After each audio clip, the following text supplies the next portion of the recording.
Voilà, si vous êtes nouveau sur la chaîne, abonnez-vous et activez la cloche de notification. Là, vous serez notifié à chaque fois qu'une nouvelle vidéo est ajoutée dans la chaîne. Bam bam bam. Qu'est-ce que vous voyez là? Laravel 8. Voilà. Aujourd'hui, nous allons faire un tuto dédié à la dernière version de Laravel. Voilà, c'est quoi Laravel? Si vous avez cliqué sur cette vidéo, c'est parce que vous êtes intéressé à apprendre Laravel. Donc ici, je vais vous donner tout le nécessaire, les bases que vous devrez maîtriser pour démarrer avec Laravel. Donc c'est une sorte de kick-off, comment démarrer vos projets avec le framework le plus utilisé et le plus populaire. Voilà, il s'agit de ce fameux framework PHP qui s'appelle Laravel.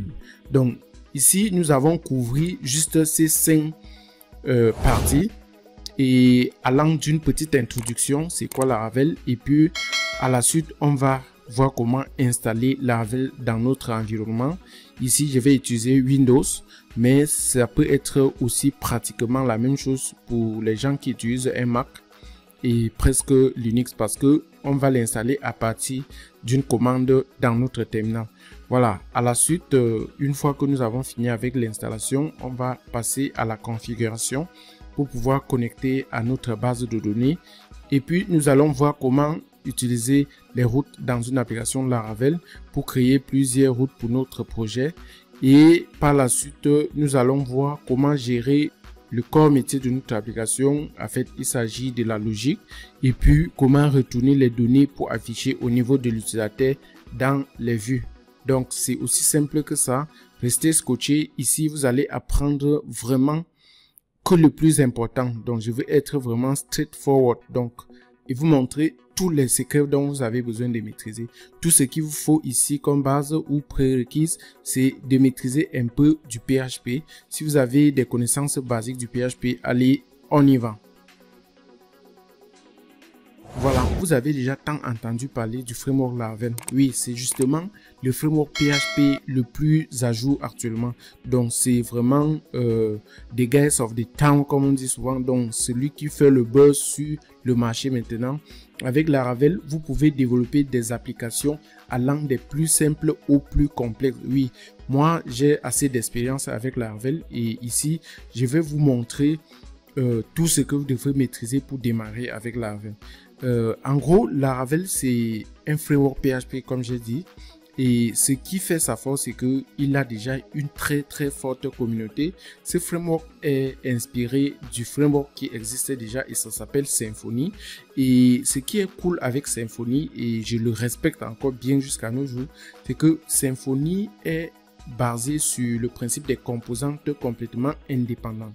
Donc Laravel a juste utilisé les composantes du framework Symfony pour maintenant créer le corps et puis ajouter plein, en fait pour greffer sur le corps de Laravel et puis ajouter plein d'autres fonctionnalités. Et par sa simplicité à l'utilisation et son temps très court d'apprentissage, il a subitement créé une très forte communauté autour d'elle. Et aujourd'hui, plein de développeurs et beaucoup de grandes entreprises dont vous allez les voir en live avec des grosses applications à nos jours utilisent Laravel. Ici, pour démarrer avec Laravel, tout ce que vous avez besoin, c'est un peu des connaissances du framework PHP. Et je vais dire un peu des connaissances du langage PHP et puis vous pouvez bien voir ici plein de packages qui sont déjà délivrés avec Laravel à nos jours. Vous pouvez débuter et créer vos applications Laravel même avec Composer, plein d'autres choses. Vous créez des batchs, plein de choses, je vous assure. Mais ici, nous, on va être assez bref et on va faire ce qu'on appelle un CRUD. Create, read, update, delete. Donc, on va voir comment créer, persister des données dans une base de données. Et surtout, ici, je vais faire l'exception. Je ne vais pas utiliser MySQL comme d'habitude ou comme la plupart des tutos que vous allez voir ici dehors. Mais ici, on va utiliser le système de gestion de base de données appelé PostgreSQL.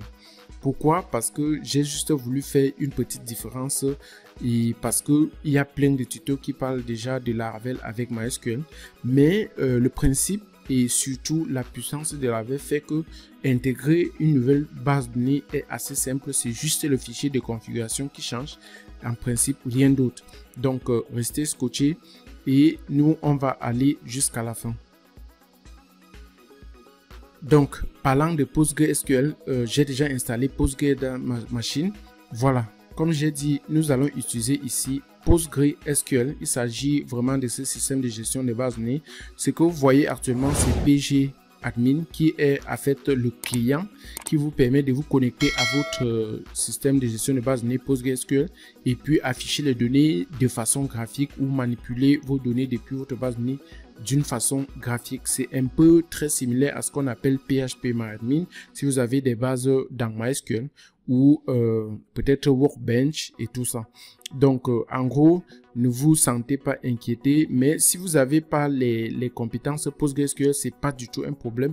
Vous pouvez juste connecter votre MySQL comme vous la maîtrisez et puis je vais vous montrer comment gérer les bases de données avec MySQL sans aucun problème. Tout ce qui change ici, c'est juste au niveau de la configuration qui fait partie de la deuxième partie de notre tuto.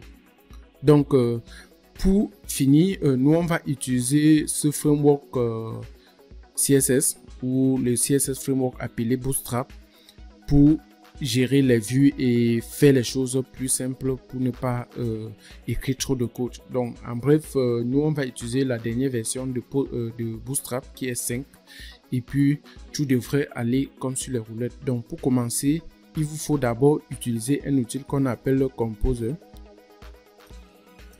Et si vous n'avez pas encore Composer installé, allez ici et puis vous partez dans la page download. Donc c'est tout simplement getcomposer.org. Vous partez dans la page download et puis si vous êtes dans Linux, vous allez utiliser ceci. Si vous êtes dans Windows, vous téléchargez le fichier C et vous l'installez comme tout autre logiciel. C'est en fait ce qu'on appelle le package manager pour les packages PHP.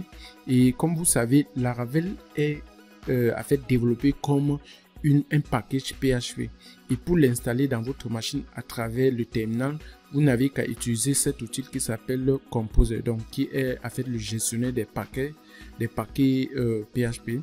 Donc pour le faire, suivez juste les instructions si vous avez des outils pour installer ou cherchez ça dans Google et puis vous l'aurez installé dans votre machine. Donc je vais démarrer ici un truc qui s'appelle Git Bash. Et Git Bash ici, c'est un outil terminal qui vient avec Git. Git, c'est le système de gestion des versions. J'espère que je ne vous tue pas avec trop de données ici, mais surtout, vous n'êtes pas obligé de l'utiliser. Je veux juste un terminal. Vous pouvez ouvrir votre terminal comme PowerShell de Windows ou CMD, la commande prompt. Mais ici, je vais utiliser celui-ci parce que ça va me rendre les choses un peu plus cool. Voilà, pour vérifier que vous avez Composer installé dans votre machine, allez dans votre terminal et tapez Composer et puis vous appuyez sur Entrée. Vous allez voir si quelque chose de ce genre affiche, ça veut dire que c'est bon, vous avez Composer installé dans votre machine. Vous pouvez bien voir et c'est justement ça qui nous permet de voir si Composer est bien installé dans votre machine. Si ce n'est pas le cas, rassurez-vous de l'installer proprement. Voilà, et comme dernière chose, vous devrez avoir PHP installé dans votre machine. Donc pour PHP, la plupart du temps, vous devrez installer soit un outil qui vient avec les trois à la fois, comme XAMPP ou WAMP. Vous voyez, je parle en fait de ça. WAMP Server. Donc vous pouvez installer soit WAMP Server ou même XAMPP pour pouvoir mieux directement avoir PHP, MySQL et Apache. Donc ici, nous on va utiliser comme serveur le serveur qui vient avec Laravel, parce que Laravel a déjà ce qu'on appelle un built-in server. Donc c'est ça que nous allons utiliser pour développer notre application en local. Donc pour avoir PHP de la manière la plus simple, soit vous partez dans le site officiel de PHP, vous la téléchargez et vous installez dans votre machine, ou vous installez l'un des serveurs dont je vous ai parlé, WAMP ou XAMPP. Donc une fois que tout cela est en place, je crois que vous avez fini avec les prerequirements et surtout à nos jours, je crois que la version 8 de Laravel demande que vous ayez au moins PHP 7.4 ou quelque chose de ce genre. Donc, je vais déjà me rassurer que j'ai la bonne version de PHP. Et à partir de là, je peux taper ici PHP-version. Voilà, j'ai 7.0 ici. Donc, en fait, j'ai plusieurs applications et j'ai plusieurs versions de PHP également. Donnez-moi une minute, je remets la version la plus à jour parce que je l'ai fait à 7.0 pour pouvoir travailler sur une application qui a été développée il y a beaucoup d'années. Voilà, je viens de mettre à jour mes variables environnementales pour pointer mon PHP sur la dernière version que j'ai dans le système.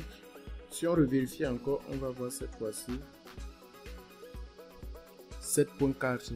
Donc, et là, ça va bien supporter notre dernière version de Laravel qui est 8. Donc, voilà, c'est tout pour l'introduction. Et puis, nous, on va passer à la première partie qui consiste à installer Laravel dans notre système. Pour le faire, rassurez-vous que vous soyez connecté sur Internet et puis vous vous dirigez ou vous ouvrez votre terminal dans le bon dossier dont vous voulez créer votre projet. Je crois que à l'intérieur j'ai quelque chose comme ça. Donc dans mes documents j'ai un dossier qui s'appelle projet et c'est ici à l'intérieur que je vais créer mon projet Laravel. Donc pour ça je vais d'abord clean le terminal et puis je mets composer créer project créer tiret project Laravel /Laravel. Le nom du projet, cette fois-ci, je vais juste appeler ça Laravel intro de introduction. Donc, ça c'est le nom de mon projet et puis j'appuie sur Entrée.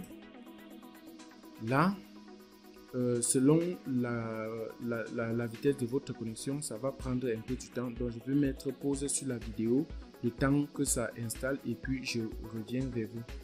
Donc, et vous allez voir application, vous allez voir ici successful. Donc ça c'est déjà le mot qui vous signifie que l'application a été bien installée avec succès. Et comme vous pouvez voir, des tonnes de choses ont été installées. Looking, vous voyez ici nous sommes encore au looking et vous pouvez bien voir que nous on a plein de choses là qui ont été vraiment il vérifie d'abord les dépendances et puis quand il trouve que tout est bon, il va maintenant commencer à installer. Ici downloading a fait télécharger, ils vont télécharger et comme vous pouvez bien voir ici Symfony intervient beaucoup comme je vous ai expliqué précédemment. Donc Symfony est bien là et plein d'autres choses sont installées ici parce qu'ils sont déjà au niveau de l'installation. Vous pouvez même bien voir que à notre niveau de Laravel, je ne sais pas où c'est, mais voilà, ici cette ligne, ici nous sommes en train de télécharger Laravel même en tant que framework et c'est la version 8 comme vous pouvez voir 8.54 qui est déjà presque en fait qui est la dernière version de votre Laravel actuellement. Donc quand tout se passe bien et tout est cool, vous avez quelque chose aussi cool que ça. Donc pour démarrer notre application, aussi simple que faire d'abord un change directory. Donc on change de répertoire pour aller maintenant dans notre projet Laravel. On a appelé Laravel intro et puis quand on fait ça, on est maintenant dans notre dossier Laravel intro. Donc je peux cette fois-ci démarrer mon projet dans Visual Studio Code en mettant tout simplement code espace point et puis j'appuie sur entrée. Donc là ça va démarrer Visual Studio Code et puis nous on aura la même dans notre projet pour commencer à développer. Donc vous pouvez bien voir notre projet a été démarré. Il s'agit bien de Laravel intro comme vous pouvez voir là. Et dans le dossier Laravel intro, nous on a plein de choses. Donc je vais essayer de vous expliquer brièvement de quoi il s'agit sans trop entrer en détail parce que ça ce n'est pas un tutoriel qui entre en profondeur avec Laravel.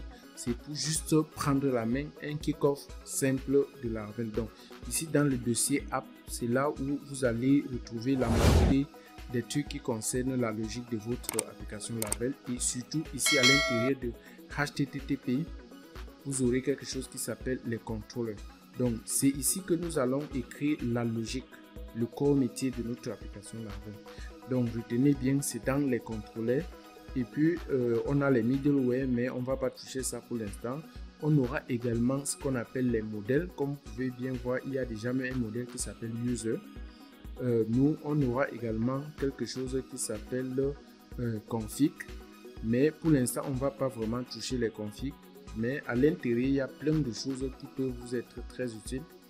Et de là, on configure l'application. Mais pour l'instant, je vais vous montrer la partie dont nous allons configurer quand on va finir avec l'installation. Donc, ici, on parle de base database.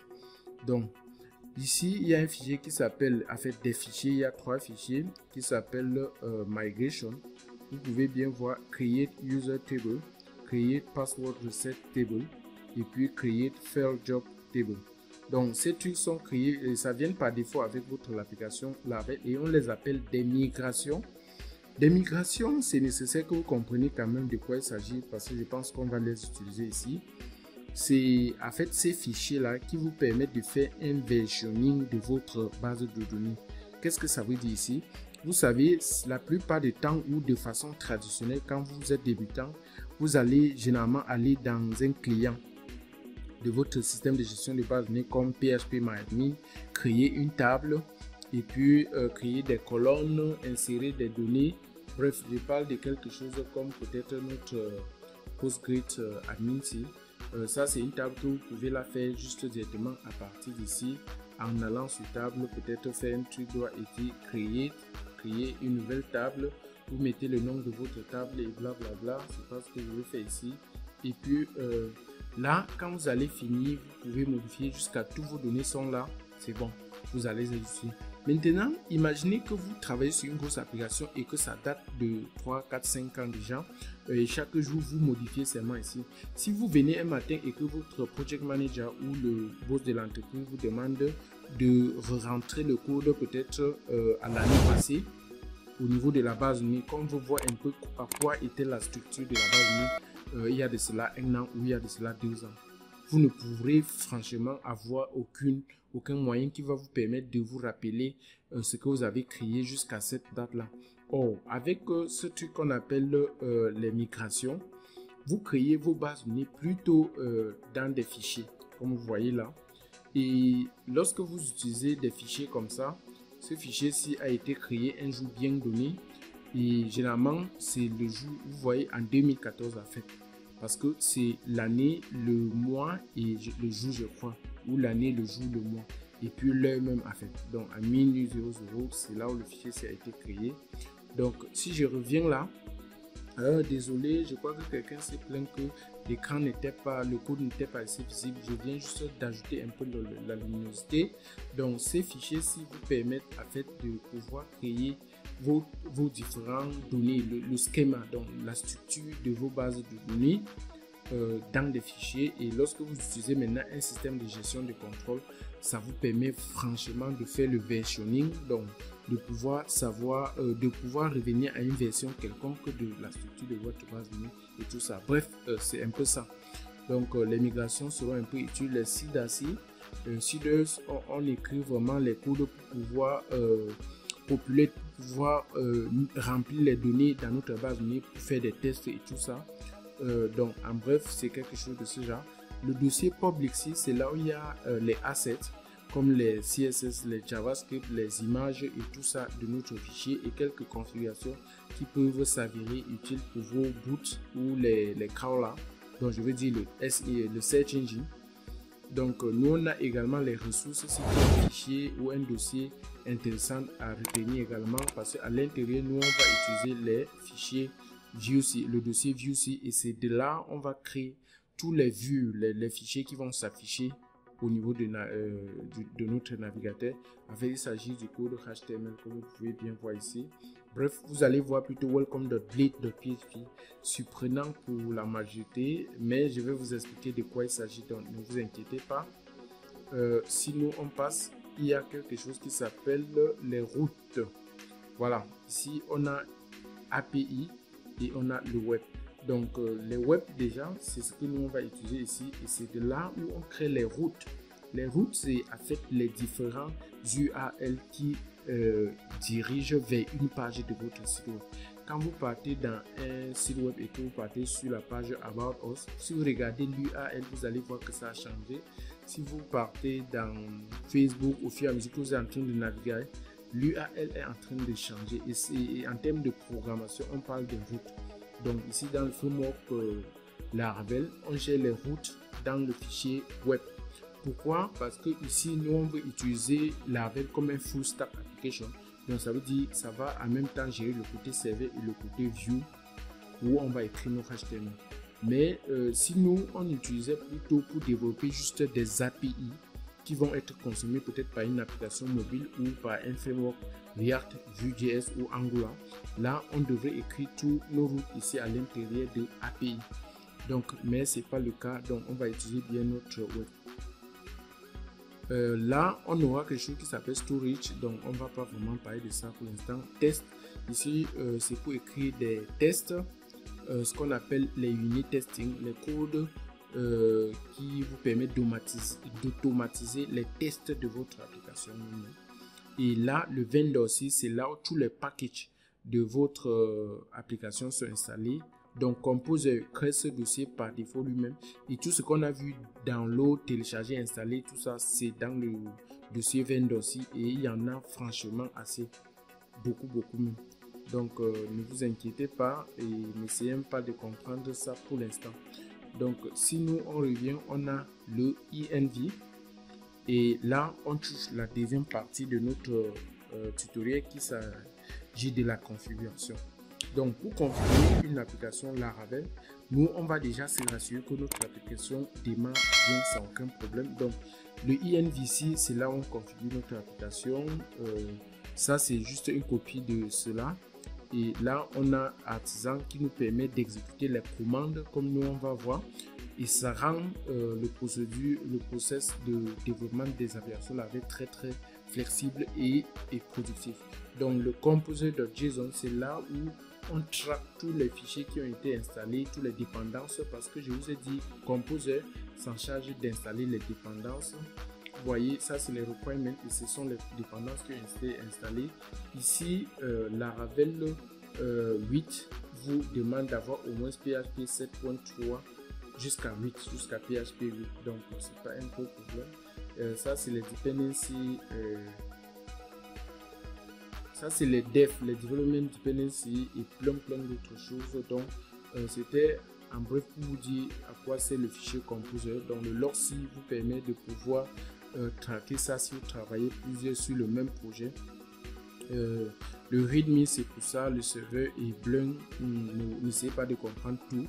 Mais ici, l'objectif, c'est de vous montrer comment démarrer directement et rapidement avec Laravel et comprendre au fur et à mesure que vous travaillez avec. Donc là, on vient de finir. Vérifions déjà pour savoir si notre projet, elle marche bien sans problème. Donc pour cela, on va aller toujours dans le terminal et surtout rassurez-vous que vous êtes dans le dossier où votre projet est résidé. Donc si je viens ici et que je mette maintenant PHP Artisan Serve.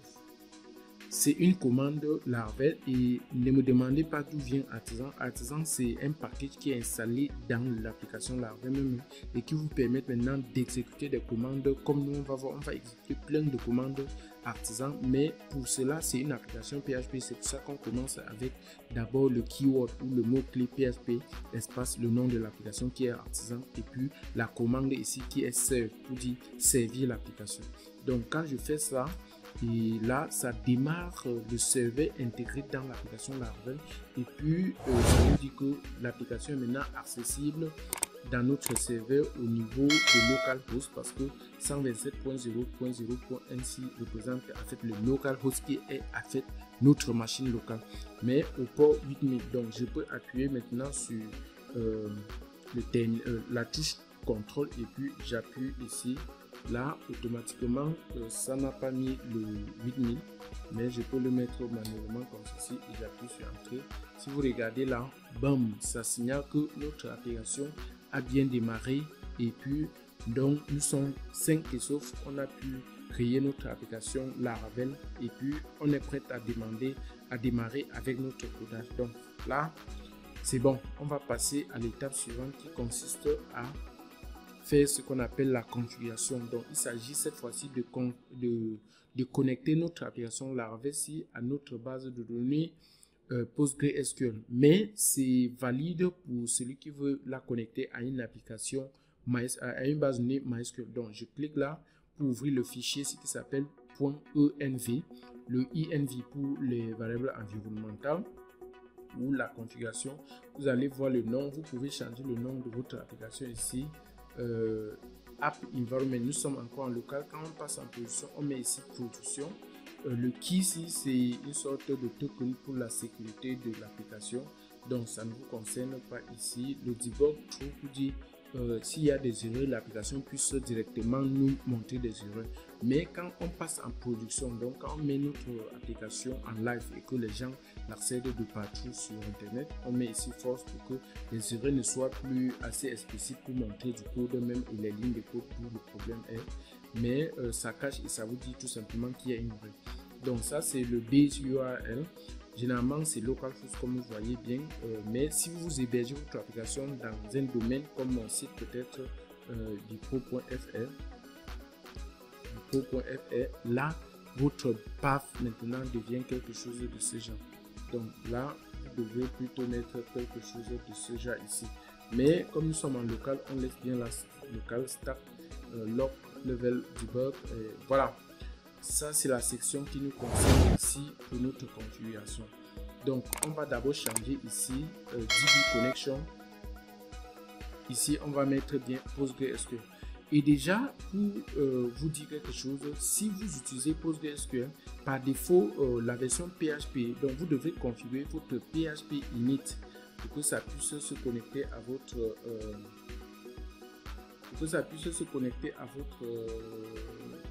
base de données PostgreSQL. Voilà, vous voyez, je peux faire des configurations ici et pour ça je cherche PHP init. Mais si vous ne le savez pas, vérifiez juste où PHP est installé dans votre machine. Ici c'est dans DESAM PHP. Vous allez dans le dossier qui s'appelle bin et puis vous vérifiez, ou même c'est pas le dossier bin, mais vous vérifiez le fichier qui s'appelle php.init.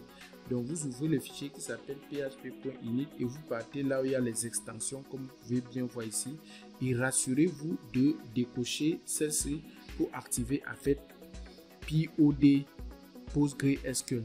Donc ça c'est l'objet qui vous permet en fait de manipuler ou de donner des commandes à votre base de données PostgreSQL à travers PHP. Donc c'est très important que vous la désactivez ici. Et une fois que vous la faites, parce que par défaut, par exemple, c'est celle-ci qui est activée pour que vous puissiez manipuler votre ou passer des commandes à votre base de données MySQL depuis vos codes PHP. Donc, vous devrez la désactiver et peut-être désactiver celui-ci si vous voulez. Et puis, quand c'est bon, vous enregistrez et puis vous redémarrez votre serveur si c'était déjà démarré. Donc, quand votre serveur est bien démarré, tout devrait être cool. Donc maintenant ici vous mettez le nom de votre base de données. Donc pour moi vous devrez avoir une base de données qui existe déjà. Donc le nom de ma base de données ici, comme vous pouvez voir, databases, j'ai deux bases de données ici, mais je vais utiliser celui-ci qui s'appelle Postgres. Donc c'est le nom de ma base de données. Au lieu de la veille, je mets la Postgres. Le nom de l'utilisateur ici c'est root, parce que nous sommes connectés en tant qu'administrateur de mon système Windows. Mais si vous êtes dans un autre environnement, vous devrez vous assurer d'utiliser le bon nom qui se connecte à votre base de données, le bon nom d'utilisateur qui peut se connecter à votre PostgreSQL. Donc le mot de passe, j'avais mis également PostgreSQL, mais mettez votre bon mot de passe. Donc le nom de la base de données, ça dépend de votre nom de base de données qui est dans votre PostgreSQL. Le nom de votre utilisateur qui est dans votre PostgreSQL et le nom de votre password. Votre password ici devrait être la même chose. Je crois que ici c'est également Postgre. Bon, on va essayer et voir si ça va marcher ou pas. Donc allez, on efface les notifications, on n'a pas besoin de ça. Donc je crois que ces trois trucs sont là et c'est cool. Donc maintenant il faut changer ceci pour mettre puis SQL, je crois bien que c'est ça, pour que ça puisse se connecter à votre truc PostgreSQL. Oui, il s'agit en fait de PSQL. Oui, il s'agit bien de PSQL. Et c'est justement ceci. Voilà, pour tester si tout s'est bien passé, ici on va exécuter encore une commande artisan. Vous voyez, même ici vous pouvez exécuter vos commandes, c'est toujours un terminal. Donc je vais mettre encore PHP artisan migrate. Ceci va essayer de se connecter à la base de données et exécuter les fichiers dont je vous ai montré ici qui s'appelle migration. Si tout se passe bien, ça doit pouvoir créer ces trois tables user, password, recette et fair job dans la base de données. Donc on exécute la commande pour voir. Croisons le doigt que tout se passe bien. Ouais, nous avons une erreur là. Donc ok, vous pouvez bien voir ici database connection PSQL not configure. Je crois que ce n'est pas vraiment PSQL, c'est peut-être, je crois bien que c'est PGSQL, donc PostgreSQL comme ceci. Donc automatiquement mon éditeur de texte enregistre le code et si je rafraîchis là, je réexécute la même commande. Je crois que l'erreur a quand même changé cette fois-ci. Voilà. Je crois que ce n'est plus le même problème, mais la base de données retrieve invalid SQL injection SSL negotiation select from this error. Donc Postgre port. Il faut changer le port si également. Il faut changer le port. Ça c'est le port de MySQL. Désolé. Vous savez, je suis en train d'essayer de faire tout en live.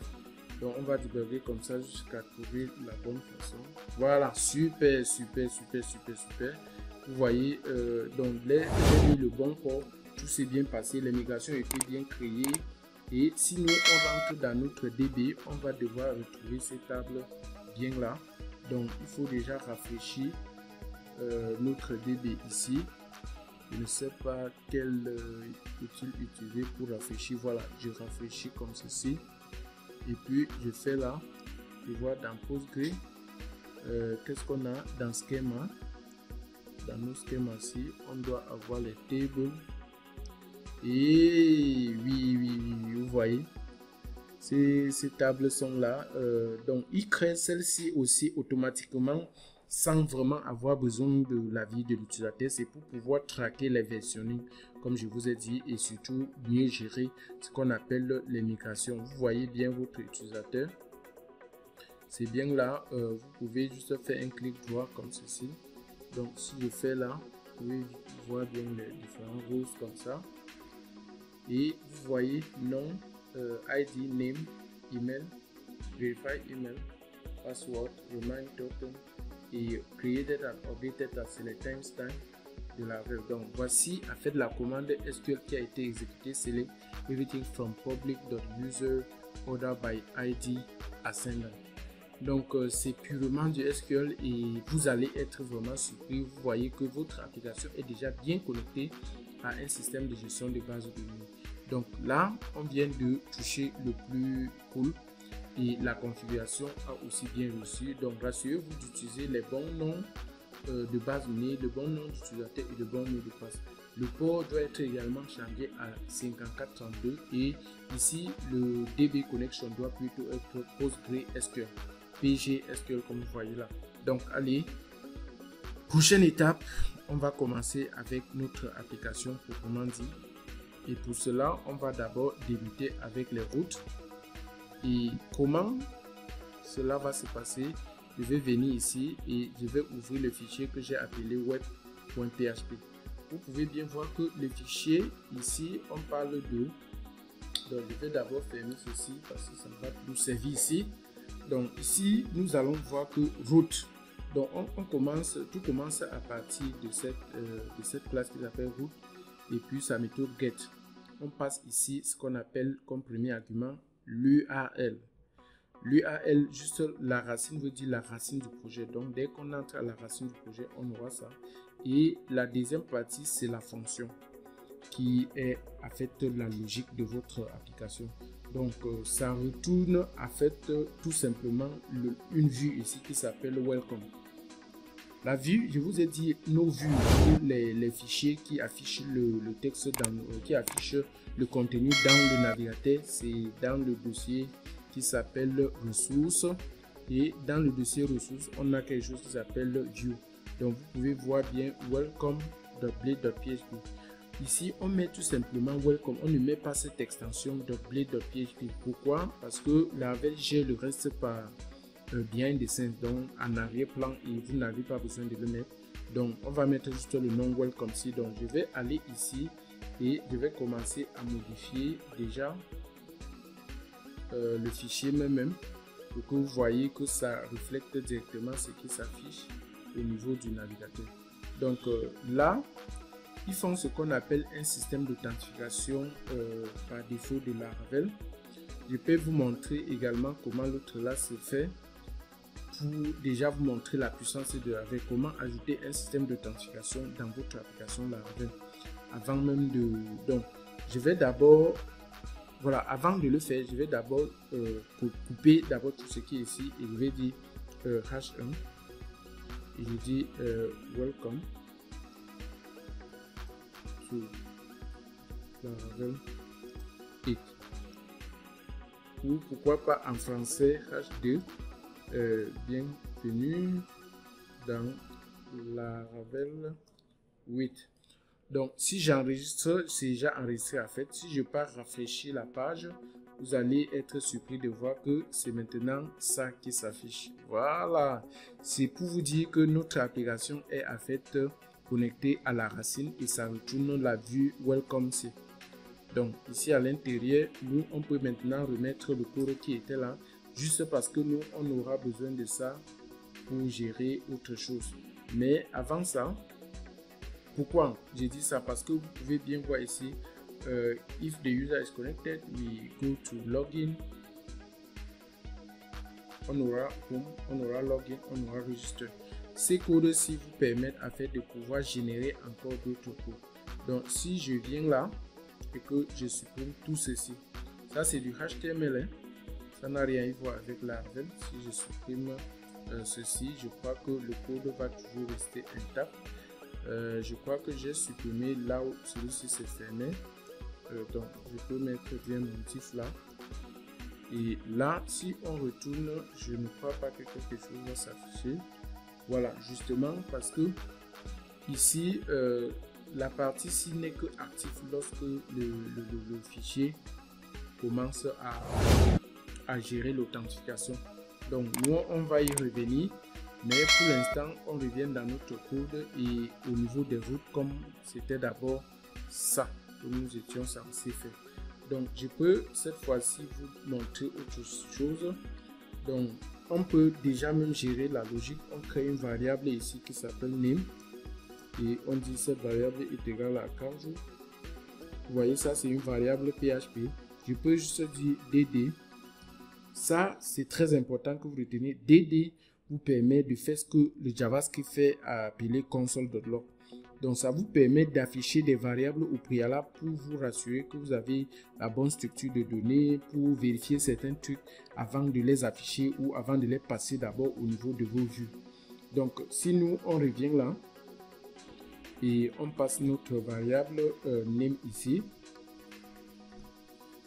vous allez voir que ça va afficher ça au niveau du navigateur. Donc voyez ça comme si c'était dans la console en noir ainsi. Donc déjà le DD est très important que vous compreniez. Vous passez ce que vous voulez afficher juste à l'intérieur comme si on passait la variable dans notre console. Donc vous avez compris ça. Voilà, pour mieux l'assimiler ou pour mieux comprendre ça, on va créer d'abord une vue pour pouvoir la manipuler tranquillement. Donc pour ça, je viens ici, je crée un nouveau fichier que j'avais appelé ici test.blade.php.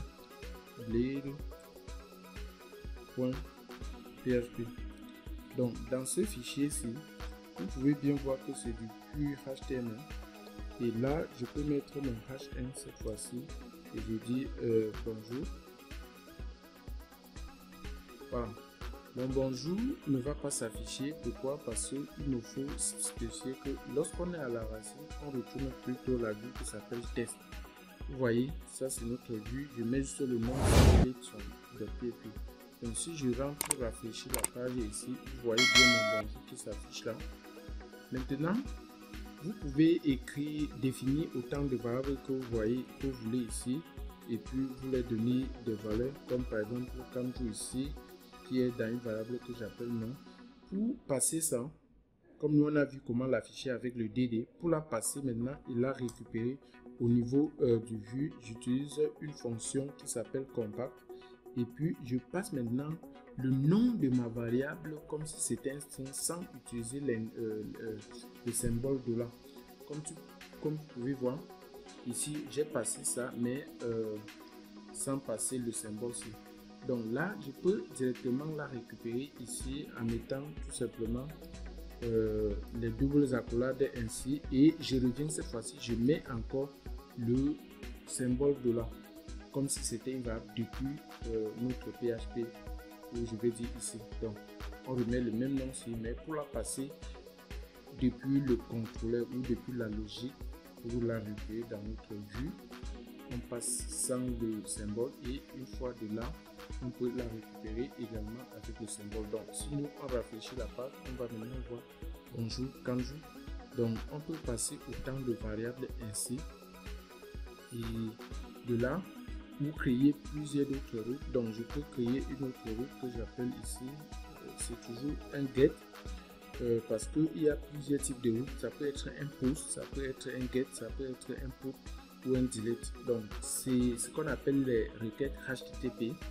Donc le get, c'est lorsqu'on veut afficher quelque chose. Le post, c'est quand on veut passer des données peut-être depuis un formulaire pour récupérer au niveau, par exemple quand on remplace les données et puis vous cliquez sur soumettre, là vous passez ça comme un post request. Et puis depuis le post request, vous allez récupérer les données et puis les afficher et puis les traiter, peut-être envoyer dans la base de données et tout ça. Donc le put, c'est quand vous voulez mettre à jour certaines données. Et le delete, c'est quand vous voulez supprimer quelque chose. Donc ici, je vais mettre à propos. Vous savez, à propos. Et puis la logique ici, c'est quoi? C'est une fonction qui prend tout simplement ça. Et là, ici à l'intérieur, on va retourner une vue. On va retourner une vue tout simplement comme ceci. Le nom de notre vue ici, je vais appeler ça à propos. Tout simplement. Maintenant, si nous on passe des données comme peut-être un texte conforme, je vais dire ici, par exemple, je vais appeler ça texte. Vous voyez, ça peut être plus que ça. Voilà, c'est passé comme string. Maintenant, la variable n'existe pas. Si on essaie d'exécuter, ça va nous dire que texte n'existe pas. Texte qui est égal peut-être à lorem. Voilà. Lorem me permet de générer du texte. Et là, je vais la mettre dans les codes pour que ce soit un string. Et puis, si nous on revient là, il nous faut un fichier qui s'appelle à propos. Voilà, ce qui nous manque, c'est de créer notre vue ici qui s'appelle à propos. Donc, je viens juste ici, je me rassure que c'est sélectionné et puis je mets là comme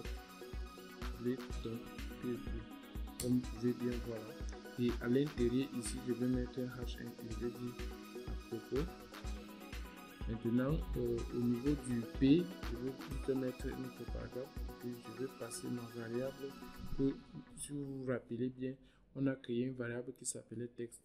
Donc, au niveau de nos vues, si on part maintenant à cette URL ou à cette route qui s'appelle à propos, on devrait être capable de générer le code et afficher la page à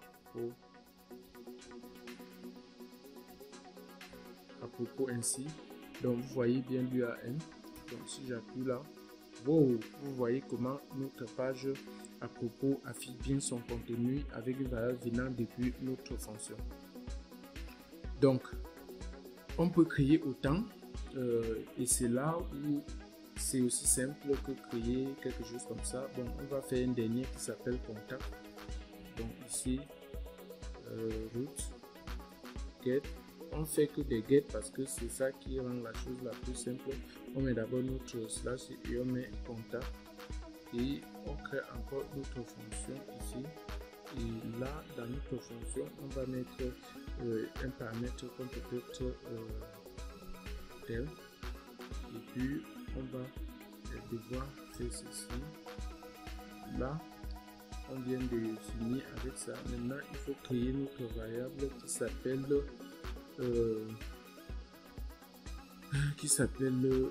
email, par exemple.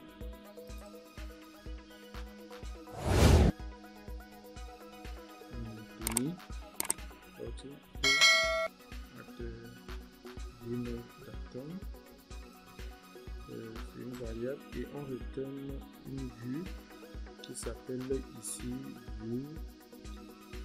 Le nom de notre vue serait contact et là on peut passer des trucs comme contact. Cette fois-ci on va passer le téléphone tel et on va passer l'email. Bon, le tel va venir forcément de notre paramètre qu'on est en train de passer ici. Et puis déjà, étant donné qu'on est en train de l'appeler directement, ça ne va pas marcher. Donc on va déclarer ça directement ici. Si c'était quelque part où on va appeler ça séparément, c'est là où on pouvait facilement passer le paramètre. Donc ça, c'est une fonction anonyme si vous étiez en JavaScript par exemple. On met ici tel et on met peut-être 6. Et puis ça c'est le numéro de téléphone. On passe ces deux paramètres. On peut créer notre fichier qui s'appelle ici contact .blade.php. Et puis à l'intérieur on met d'abord notre h1 et on dit contact. Et de là on a maintenant un BR et on a notre P que ici on passe le téléphone. On l'a déclaré ainsi. On passe également l'email.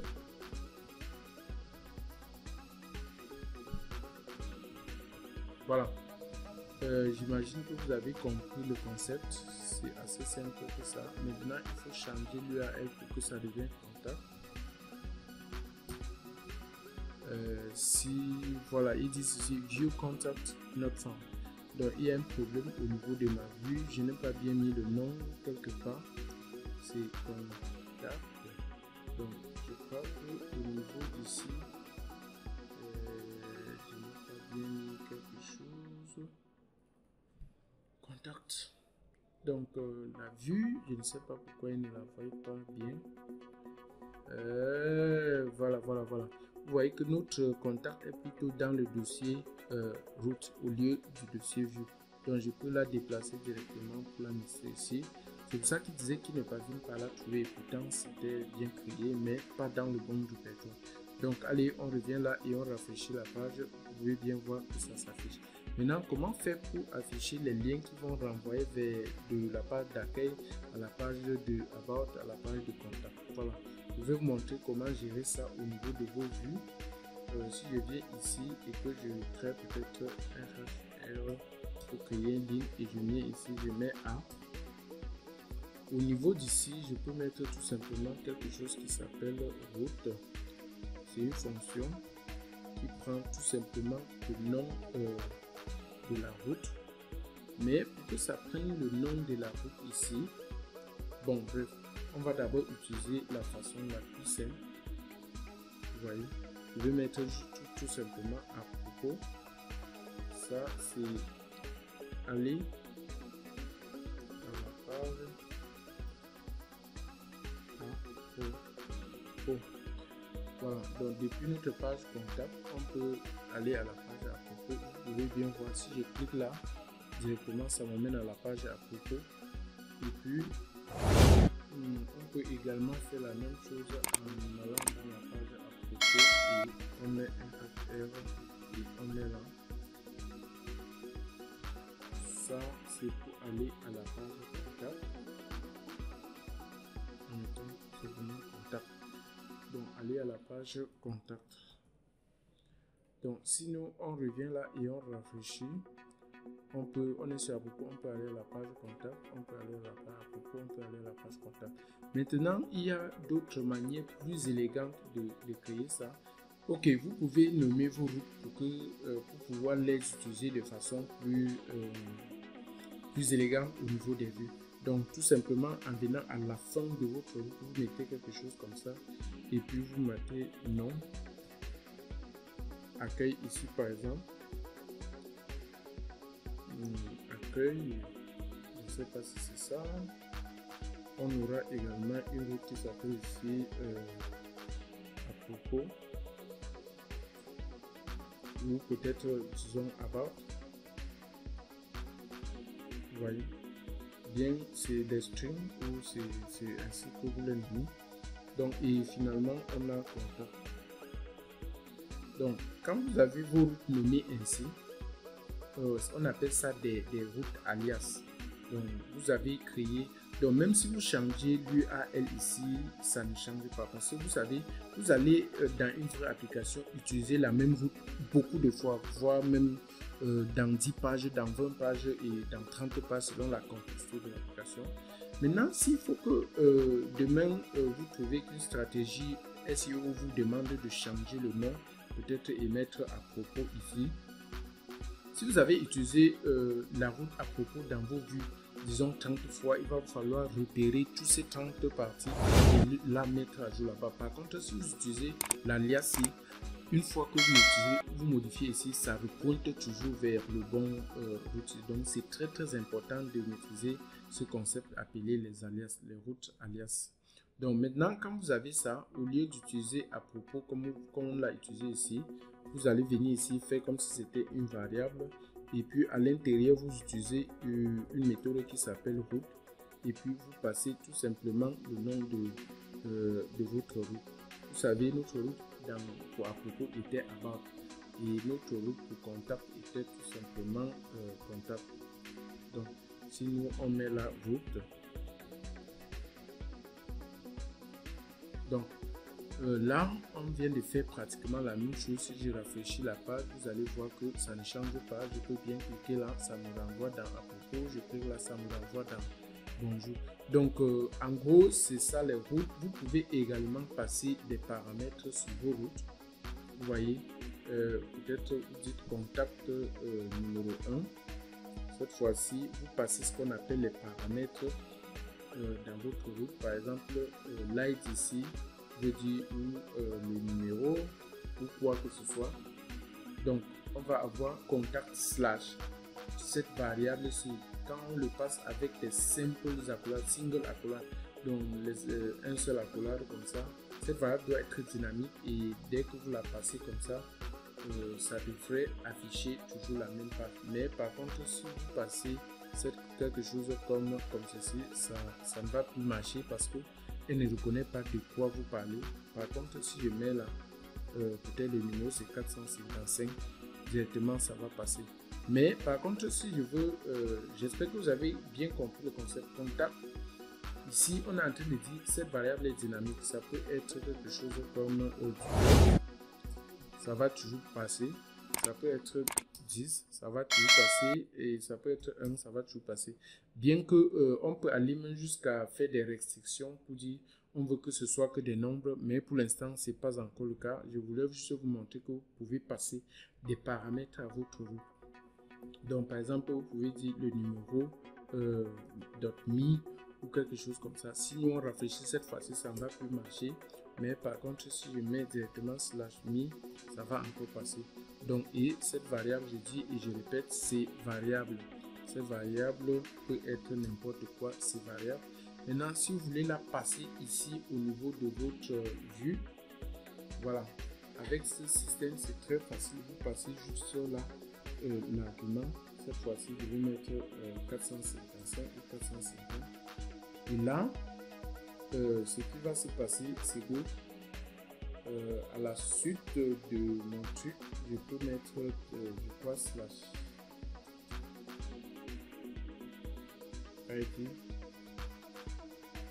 me comme ceci.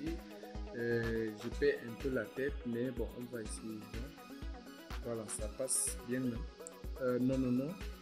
Si je vais là, voilà, ici, ils ne reconnaissent pas déjà ce que je dis live. Mais par contre, live là, c'est tout simplement quelque chose comme ceci. Voilà, ok, je crois que ça devrait aller. Ouais, c'est ça. Donc si je reviens là, c'est bon. En bref, je perdais un peu la tête, mais ceci représente, ça pointe vers la route qui s'appelle contact. Donc ça pointe vers cette route et on voit que cette route prend juste un seul argument. Si ça prenait par exemple deux arguments comme slash quelque chose comme le texte, vous allez voir qu'on peut toujours passer nos deux textes tout simplement ici. 450 représente live et le texte ici peut être un truc comme duplex. Ici, ça va mettre bien notre route qui est contact slash le premier argument, mi slash le deuxième argument. Vous voyez comment ça peut être intéressant de l'utiliser. Ça, c'est le premier argument et ça, c'est le deuxième argument. Le deuxième, c'est un string, le premier, c'est ainsi de suite. Ou c'est quand il y a plus, je pense, on les passe comme des arrêts. Hein. Donc, on va essayer de voir ce qui ne va pas. Voilà, je crois que quand il y a plus d'un truc, on passe ça comme des arrêts. Et c'est aussi simple que ça. Voilà, je crois que ça devrait aller cette fois-ci. Donc sinon, on revient là et on rafraîchit la page. On revient là maintenant, ça devrait marcher. Vous voyez, ça c'est notre deuxième et ça c'est le premier. Voilà, on a fini ainsi avec les routes. Donc on va passer à la deuxième phase qui consiste à voir comment gérer les contrôleurs. Si vous vous rappelez bien ici, nous on est en train d'utiliser depuis une fonction et imaginez que cette fonction est peut-être 1000 lignes de code ou 100 lignes de code. Directement notre fichier des routes doit devenir sale et ce n'est pas du tout la bonne façon de le faire. Pour le faire, nous on va créer maintenant un truc qu'on appelle un contrôleur et le contrôleur va être juste home controller. Donc on va utiliser maintenant notre outil que je vous ai dit, il s'appelle le artisan encore PHP artisan create non c'est make controller. Et le nom de notre contrôleur, je vais appeler ça home controller. Donc j'ai juste voulu l'appeler au lieu de à quel j'ai mis home. Et par défaut, c'est toujours très bien par convention de mettre contrôleur quand vous créez un contrôleur. Et aussi, ça commence avec la majuscule. Donc, vous appuyez juste sur Entrée. Voilà, controller created successful. Vous pouvez créer encore un autre contrôleur que vous allez appeler ça about controller. Donc, je la crée également et je crée le dernier qui s'appelle contact.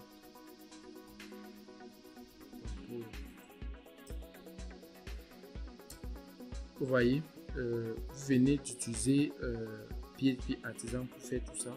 Maintenant, si vous vous demandez comment j'ai fait pour retenir ce commande ou d'où vient ce commande, vous pouvez juste mettre un truc comme PHP Artisan liste, je crois bien, et puis vous aurez la liste de toutes les commandes. Voilà, c'est ça. Vous voyez, vous pouvez exécuter par exemple, comme je vous ai dit. Voilà, comme je vous ai dit, vous pouvez exécuter quelque chose comme PHP Artisan INV, PHP Artisan DB, PHP Artisan,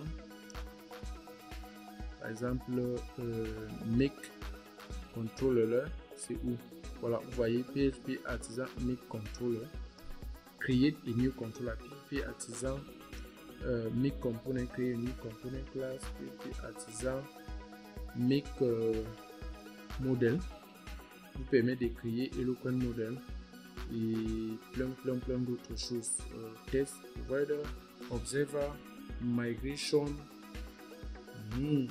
middleware, mail et plein d'autres choses. Donc ne vous inquiétez pas, la veille est assez complexe, mais comme je vous ai dit, ça c'est juste un kick-off Et puis vous allez apprendre les bases, comment quand même démarrer avec Laravel. Donc ce n'est pas vraiment pour créer des applications très complexes Laravel. Donc pour ça, on va maintenant utiliser les contrôleurs ici au lieu d'utiliser les fonctions ainsi. Donc pour ça, je coupe d'abord ces fonctions, comme vous voyez, et je viens dans, je peux juste appuyer sur CTRL P, je mets le nom de mon contrôleur que j'ai créé comme. Vous voyez directement, Intel me propose ça, je peux prendre ça. Voilà, une fois à l'intérieur, on va couper, on va coller notre fonction et on va mettre cette fois-ci public function et on va mettre le nom de la fonction. Je vais appeler ça ici home et puis c'est bon.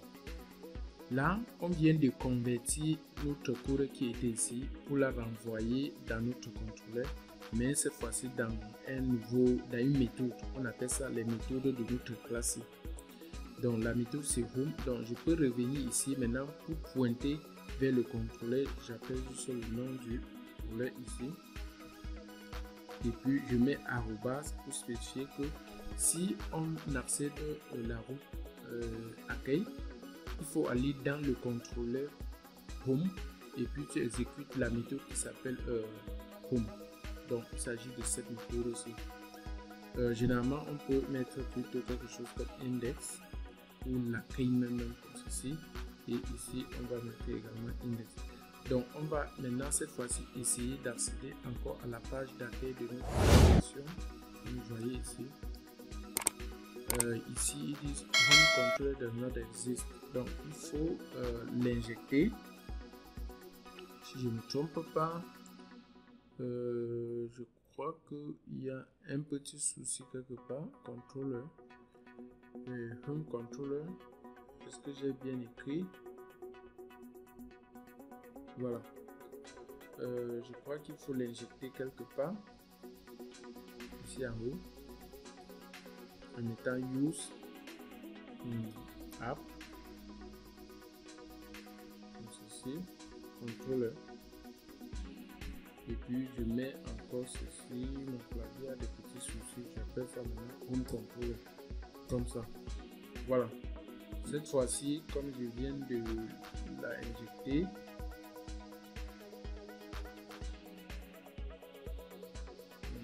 j'ai l'impression que c'est la même chose. Là, home controller voilà, ils disent que le home controller n'existe pas, mais par contre on peut bien voir que c'est là dans le contrôleur. Ce qu'il faut faire, c'est d'aller dans la documentation. Je me rappelle plus vraiment comment on le faisait. Je me rappelle bien, mais sauf que la dernière version de Laravel, je ne l'ai pas encore vraiment utilisée. Peut-être qu'ils ont changé la syntaxe. Donc on va aller directement dans le site documentation et puis on va chercher ici contrôleur. Voilà, introduction au contrôleur. Comment on fait pour utiliser un contrôleur? Voici une fonction par exemple. Voilà comment on l'utilise, c'est ça, c'est ça, c'est ça. Vous devrez d'abord monter ici et puis vous venez ici, vous mettez le nom de votre contrôleur, vous mettez deux points et puis vous mettez classe et puis le nom de votre méthode. Waouh, je ne savais plus. Vous savez, j'ai utilisé beaucoup Laravel jusqu'à la version 6, je crois jusqu'à la version 5.8. Et ça m'étonne que les choses ont tellement changé. Je crois même la version 6 n'était pas pareil. Donc allez, c'est pas grave, ça vous permet aussi de voir comment utiliser la documentation officielle de Laravel ou d'apprendre à utiliser la documentation officielle. Donc là, je coupe là et je mets d'abord là, je mets ça, je mets deux points, je mets classe et je laisse un espace, je mets ceci, je fais mon truc ici, je ne sais pas si quelque chose me manque. Ah oui, il faut une virgule ici. C'est ça. Donc, ce qu'il faut faire, commencez déjà par vous rassurer que vous avez fait ce qu'on appelle injecter votre contrôleur ici comme ça. Vous pointez vers le répertoire où votre contrôleur se retrouve, c'est dans app HTTP, le dossier qui s'appelle contrôleur, et le nom du fichier même c'est contrôleur. C'est c'est ça, et automatiquement il n'y aura plus aucun problème parce qu'il y a la méthode qui s'appelle index ici dans notre page, et puis ça va devoir retourner passer quand il dit quelque chose comme hello ou comme bonjour. Je crois que c'était hello. Voilà, si je reviens là, je rafraîchis la page. Vous voyez, c'est le fait qu'on a mis debug à true qui nous affiche ces codes, et quand on est en production, on ne voudrait pas vraiment voir quelque chose de ce genre. Vous voyez, les choses sont beaucoup améliorées, hein. Wow, ok, c'est ça. Si vous regardez bien, ils vont vous dire de quoi il s'agit quelque part. Mais bon, je vais rafraîchir la page et puis vous pouvez bien voir bonjour Kanju, justement parce que notre truc marche déjà bien et que je peux revenir ici. Je coupe également ce code et je vais dans le contrôleur qui s'appelle à propos, contrôle P, je dis à propos. Là, c'était about. Voilà, about controller. Et ici à l'intérieur, je vais mettre également ça. Je vais mettre bien public function. Le nom de la fonction ici, c'est, ça peut être n'importe quoi, ça peut être à propos. Voilà. Et si je reviens là, ce qu'il faut d'abord commencer par faire, c'est de l'importer également ici comme ceci. Mais cette fois-ci, c'est about controller. Et là, ce qu'on va faire, on va bien passer notre truc. Ici, on va mettre about controller, on va mettre deux points et on va mettre place. Là, on va mettre virgule et le nom de notre méthode ici, c'était à propos. Voilà. Là, on va également faire la même chose pour notre dernier truc ici. Et ce qui est intéressant ici, on passe des paramètres. Voilà. Donc, si je mets contrôle et je mets le nom du contact, contrôleur comme ceci, on va pouvoir l'accéder. On va bien mettre public pour que ce soit accessible à travers toute notre classe. Et puis on va mettre le nom ici contact. Voilà. Cette fois-ci, cette méthode, elle prend quoi comme truc? On va devoir l'importer ici et on va dire ici contact. Contact, et puis ici on va passer toujours notre contact contrôleur et on va passer la classe, on va mettre vidéo et on va dire le nom de la classe contact. Voilà, comme ça. Et si on revient là, vous voyez bien que on vient de modifier maintenant et passer plutôt des contrôleurs ici au lieu de d'écrire le code qui est la logique de notre application directement. Donc si je reviens et je rafraîchis, je peux ajouter des routes qui nous permettent d'aller dans contact et avoir dans ma page d'accueil. C'était le texte, c'était le fichier qui s'appelle texte. Et je peux mettre une URL, je peux mettre un lien, quelque chose comme ça. Je mets bien ma route et je dis ici la route prend quelque chose. Le nom de la route ici c'est quoi? Disons contact. Voilà, qui prend deux arguments. Le premier ici c'est 100 et le deuxième c'est Kanju. Voilà, et je peux dire ici c'est aller dans contact. La même chose pour about, mais sauf que about n'est pas aucun argument. Et le nom de la route même c'est about. Et aller dans about page. Donc il s'agit vraiment de ça. Voici les différents noms dont je parle ici. Voici celui-ci c'est accueil, celui-ci c'est about. Et vous voyez qu'il n'y a aucun argument. Par contre, contact prend deux paramètres ici. Donc là, on va prendre deux paramètres ici. J'ai mis le premier c'est 100 et le deuxième c'est 30 jours. Je peux également ajouter celui-ci dans les deux autres pages, comme la page comptable, que l'utilisateur puisse aller à la page d'accueil également.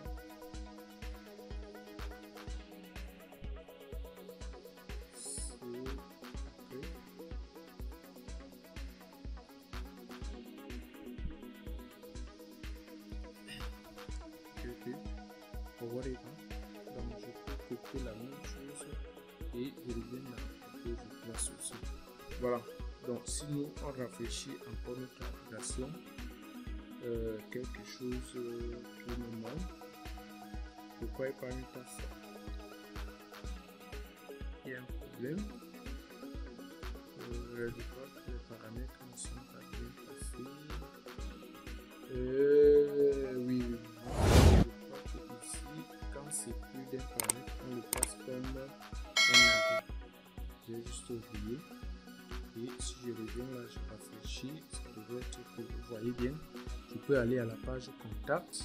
Quand je clique là, vous voyez bien vos 100 comme premier paramètre. Et quand je compte deuxième paramètre, je peux aller à partir ici à la page accueil. Je pars à la page about, je pars à la page contact. Et ainsi de suite. Donc on a pratiquement une navigation qui marche, mais ces logiques viennent forcément de ce qu'on appelle les contrôleurs. Vous voyez, nous on peut créer encore une autre méthode ici, juste comme public function, et je mets cette fois-ci show. Juste montrer quelque chose, je ne sais pas quoi, mais je retourne quoi, je retourne cette fois-ci la vue principale là qu'on avait d'abord au départ.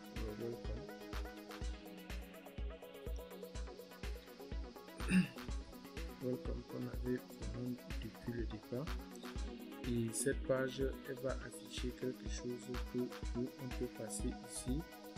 Et ici, je vais juste créer une variable qui s'appelle name et c'est égal à vitesse. Cette variable peut être passée encore. Si on ne veut pas utiliser contact, on peut la passer ici comme name. Et on passe la valeur ici.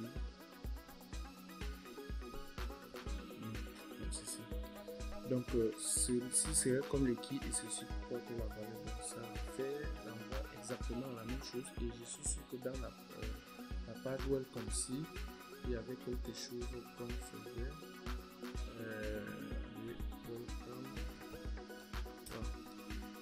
Il y avait quelque chose qu'on faisait avec. Bon, ça n'existe plus, je peux encore la retrouver avec un hash. Et je dis bonjour, non, bienvenue. Bienvenue. Le nom de ma variable, je vous ai dit bien que ça s'appelle name. Et puis, B1. Je vais juste faire ça.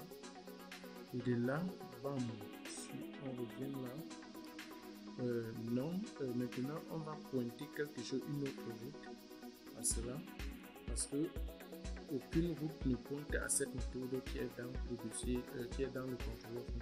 Pour ça, je vais aller ici et je vais dire il faut qu'on fasse une ceci, et cette fois-ci je pointe à une méthode qui s'appelle show.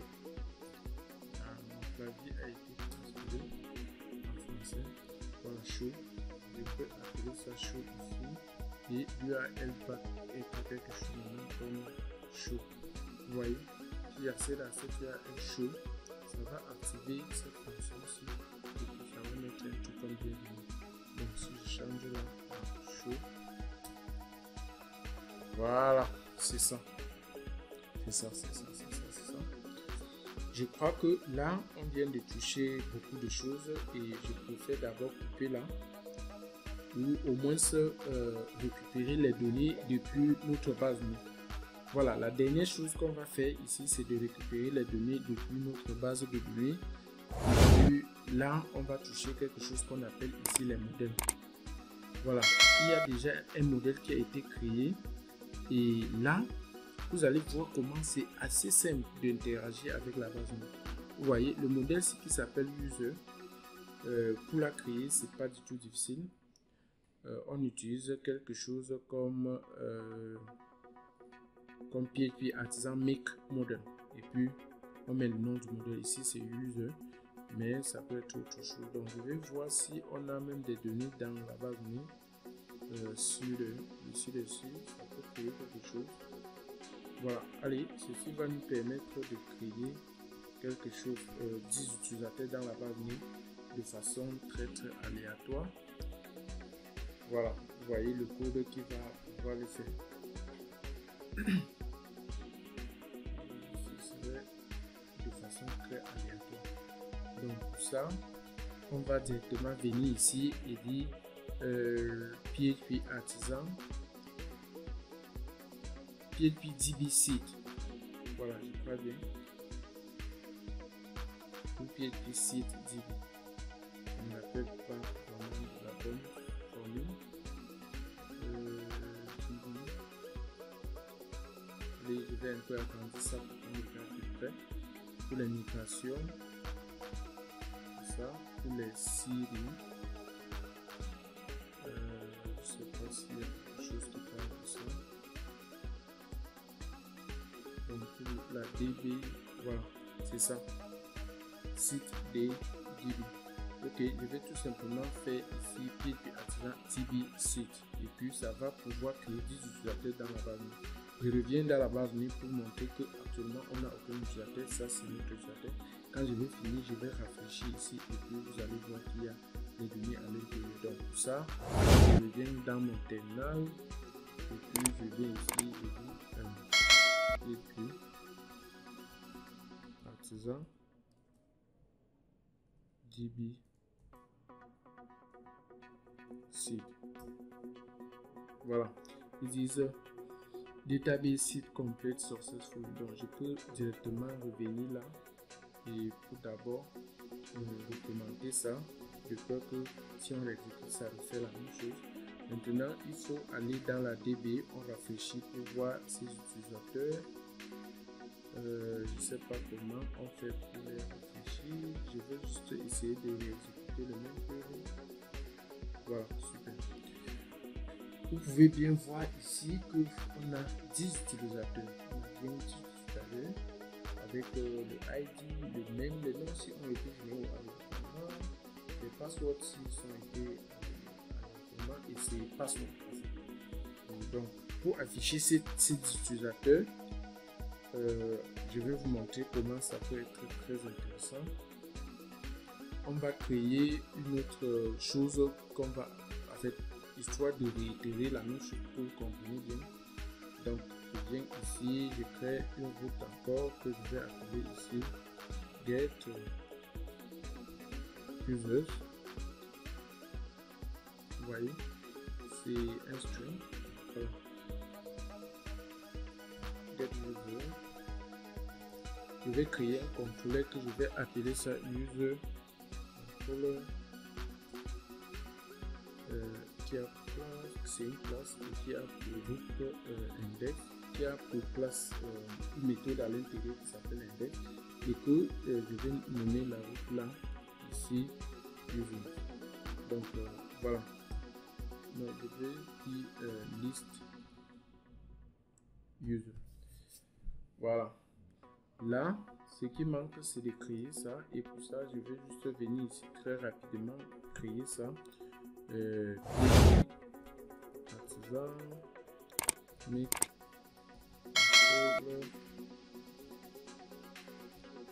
le nom de mon contrôleur, c'est ça. User controller.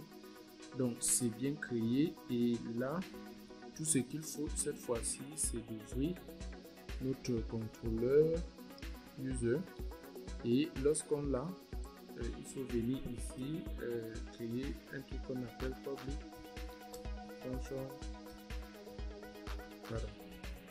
function index. Ouais, j'ai bien dit que ça s'appelle index. Et puis je dis cette fois-ci, je crée une variable qui s'appelle user. Et puis je dis c'est égal à user db. Oh. C'est que ça va sembler très bizarre pour vous, mais pour ça il faut que je déclare d'abord cette variable. Si pour le faire, je dois déjà exécuter quelque chose. Je dois pouvoir dire use app modem.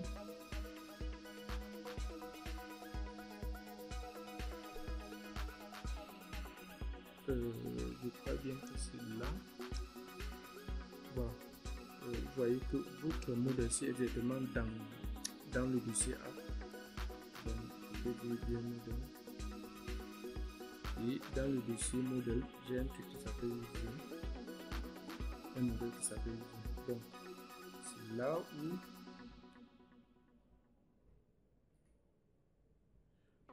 je crois qu'il y a un problème. Cette fois-ci, on l'utilise plus de la même façon. Pourquoi? User, ok. Non. Je sais pas comment ça a été possible, mais c'est app. Ouais, c'est app. Voilà, notre modèle ici se retrouve dans le dossier app et dans modèle. Et voici en fait le modèle compare.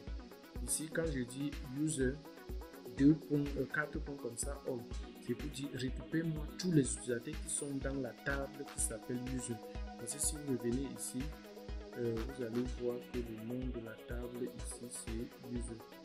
Donc là ils ne l'ont pas fait, mais ça veut tout simplement dire que le nom de la table c'est user. Et puis ça va pouvoir le retourner et garder dans cette variable. Je peux maintenant return cette variable dans une vue que je vais appeler list user. Et je vais la passer comme un compact parce que j'aime plus compact au lieu de passer un arrêt comme je vous ai montré, il y a quelques minutes.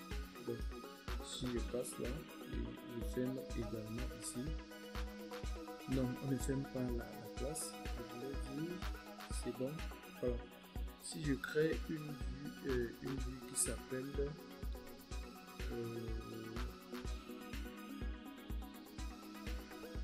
ici, je crée encore une vue.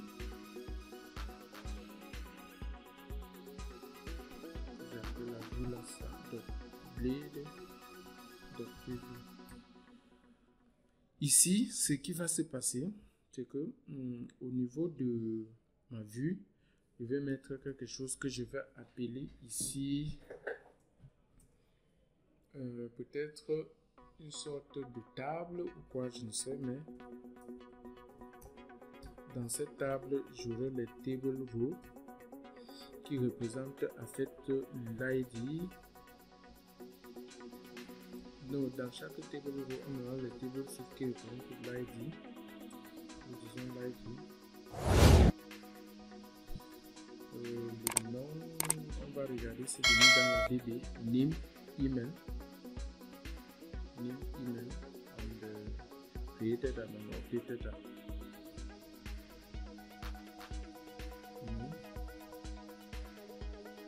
Email.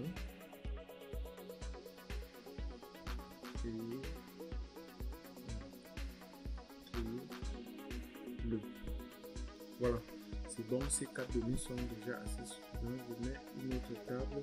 Voilà, je vais mettre une autre table que je vais appeler, je vais mettre une autre ligne que je vais appeler TR aussi. Voilà, cette fois-ci, je vais plutôt prendre maintenant mon truc qui s'appelle user. Voilà, je vais plutôt d'abord commencer par mettre tout ceci.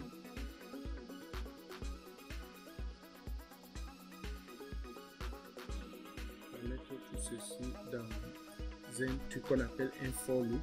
Ça c'est purement Laravel. Je mets d'abord for each what, pour chaque utilisateur as user, on va devoir afficher ça.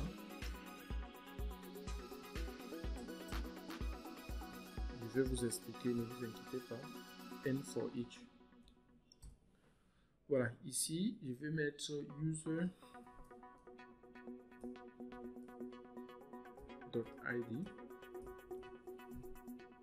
parce que ID vient de la DB. User.name, user.email, user.created. Voilà, je crois que c'est ça, et je dis ici cache liste des utilisateurs. Voilà, donc je mets un petit BR et créer un peu de vie. Ce qui va se passer, c'est que ici on utilise for each parce qu'on a passé la variable user dessus. Ici, voici cette variable et ça retourne en fait la liste de tous les utilisateurs qui sont dans la base. Donc nous 10 utilisateurs et on la passe à notre dossier. Maintenant, pour accéder à ça, on a bien dit que tu pars à la route qui s'appelle user et puis tu vas pouvoir les afficher tranquillement. Donc si je reviens là et que je passe à mon lien qui s'appelle user, on fait ça.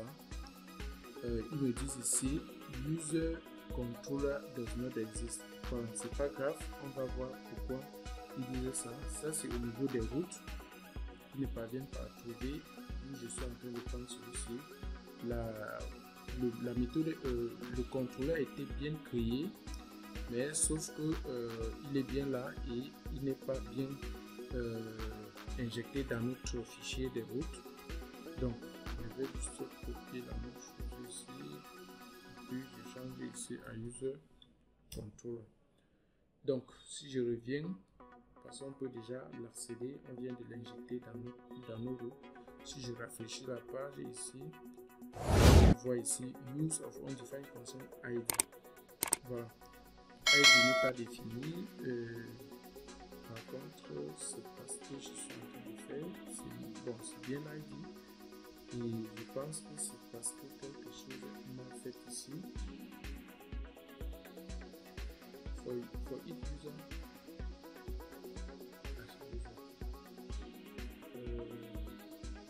On va d'abord essayer d'afficher ça ici. Voilà, ça c'est le debugging qui commence. Parce qu'on ne comprend pas pourquoi ça n'affiche pas. Par contre, ça devrait. Donc, allez, j'affiche ça pour voir ce que ça va faire. Donc, si je rafraîchis la page, ça devrait m'afficher la liste des utilisateurs. Voilà, nos 10 utilisateurs sont bien là. Et pour chaque utilisateur, on a quoi? On a bien l'ID, on a le name, et ainsi de suite. Je ne sais pas encore bien pourquoi il dit ça, parce que l'utilisateur est bien passé. Et on peut faire users.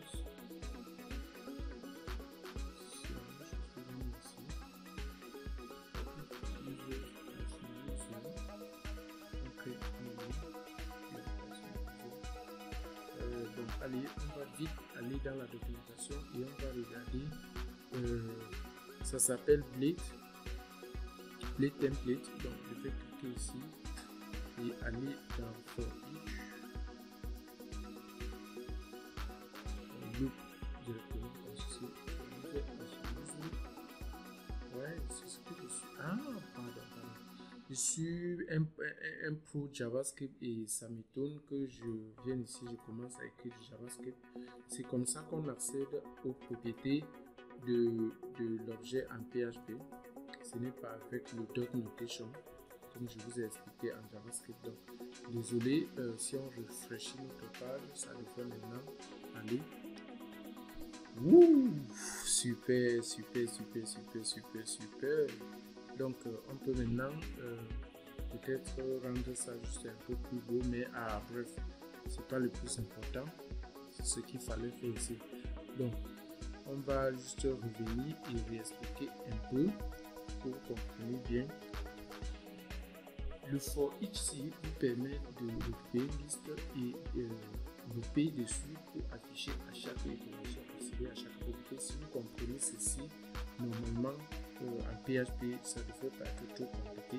La seule différence, c'est que ici on est en train d'utiliser ce qu'on appelle un template engine. Le template engine, comme tu sais, s'appelle Blade. Donc vous pouvez ici aller dans la documentation de Laravel et puis vous demandez Blade. Vous lisez, vous allez voir comment Blade vous montre comment on utilise les variables et tout. Voilà. Donc c'est aussi simple que ça. Et là, on vient comme ça de récupérer les données ici. On peut dire find, par exemple, on peut dire peut-être select. Vous voyez, je vais ici simplifier la tâche ID.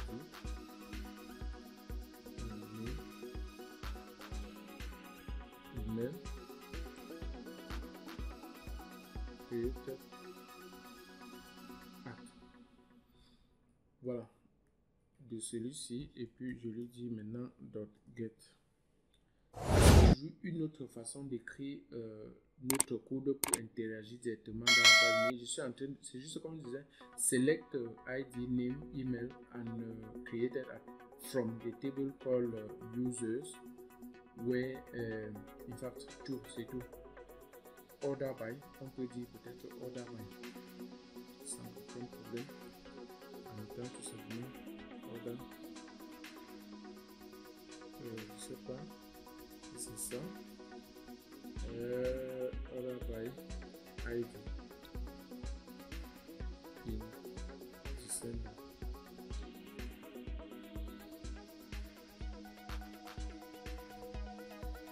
Voilà, s'il y a des erreurs, c'est parce que j'ai oublié la syntaxe, mais on peut bien regarder à notre documentation officielle, on va tout bien pouvoir la récupérer. Oh, super, super, je n'ai pas oublié de syntaxe. Et vous pouvez voir que ça a déclassé par ordre décroissant maintenant. Donc ça, c'est ce qu'on appelle Eloquent. Et c'est ça, en fait, qui vous permet de manipuler facilement vos modèles. Ça s'appelle des modèles. Et c'est purement du Java, c'est purement du SQL. Et vous voyez, nous sommes en train d'interagir avec PostgreSQL sans vraiment aucune contrainte. On n'a rien à réfléchir. Laravel s'en charge de gérer la partie complexe et nous, on interagit tout simplement ici. Si je fais ça, vous allez voir que je ne retourne plus tout. Je retourne seulement ces colonnes-ci depuis ma DB. Donc, si je rafraîchis là, et puis je reviens là. Je prends n'importe lequel ici, vous voyez, je retourne tout simplement ces 4 colonnes qui me sont utiles. Je ne retourne plus autant de choses et pourtant je ne veux que 4 colonnes, par exemple les passwords et tout ça. Et c'est ça, et c'est ça, et c'est ça, et c'est ça. Donc nous, on vient de voir beaucoup de choses en Laravel. Deuxième partie, pour toujours la prise à main, on va voir comment faire un CRUD, parce que ici, je crois que vous avez quand même eu un kick-off. Maintenant, on peut faire une deuxième partie qui concerne les CRUD. Donc, faire une aversion entière qui permet de créer, lire, modifier et supprimer les données dans la DB. À partir de là, vous aurez à faire trier vraiment les bases. Donc, ciao. Partagez surtout. Voilà, j'espère que vous avez vraiment appris beaucoup de choses ici et la seule façon pour vous de vraiment me soutenir, c'est de vous abonner à la chaîne, c'est de partager, c'est de commenter, de me dire sur quel type de sujet vous voudrez qu'on travaille la prochaine fois. Surtout, n'oubliez pas de lâcher un pouce bleu, donc ça veut dire liker. Super.